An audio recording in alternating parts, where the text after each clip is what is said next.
This is Professor Asurin from Government College of Technology. I am having technical champion Shakti along with me. இன்னைக்கு என்ன பார்க்க போறோம்னா depreciation அப்படின்றத பார்க்கறோம். இப்போ ஒரு பொருள் வாங்கிட்டோம் அப்படினா பொருளோட விலை வந்து குறைஞ்சிட்டே வரும். நாளாக வந்து விலை குறைஞ்சிட்டே வரும். அதான் depreciation.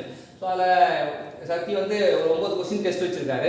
டெஸ்ட் வச்ச பிறகு இது லேர்னிங் ஃப்ரம் மிஸ்டேக் செக்ஷன் அப்படினு சொல்லலாம். இல்ல ஆஃப்டர் டெஸ்ட் ரீகேப் செக்ஷன் தான் இருக்கும். இந்த 9 கான்செப்ட்டையும் அத விவரிக்கும் போது நம்ம என்னென்ன தப்பு பண்ணோம் அப்படினு நம்ம கத்துக்குறோம். கத்துக்கிட்டா தப்ப நிவர்த்தி செய்யும்போது நம்ம வந்து அக்யூரசி இம்ப்ரூவ் ஆகும். ஸ்பீட் இன்க்ரீஸ் ஆகும்.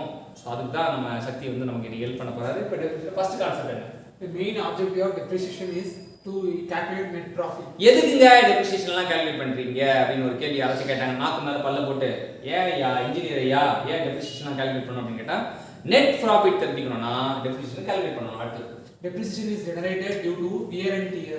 So wear and tearனால தான் இந்த டெப்ரிசியேஷன்ன்ற ஒரு விஷயம் உருவாகுது. அது இல்லனா டெப்ரிசியேஷன் கிடையாது. எந்த பொருள் வாங்கினாலும் அது தேய்மானத்துக்கு உட்படுத்தப்படும்.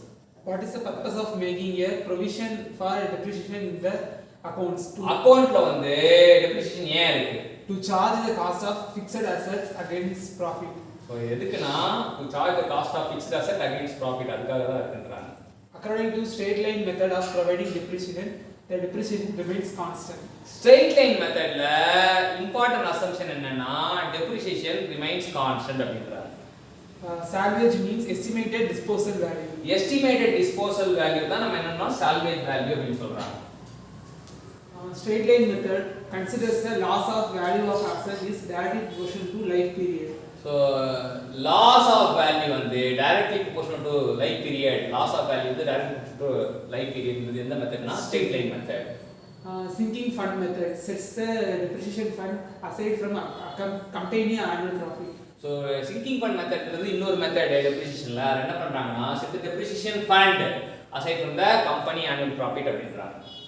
Rate of depreciation according to sinking fund method D is equal to R into C minus S by 1 plus R whole power n minus 1.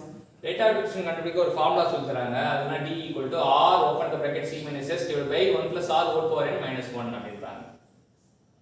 Find the depreciation rate when the value of an asset is rupees 25,000 and number of production hours is 87,600.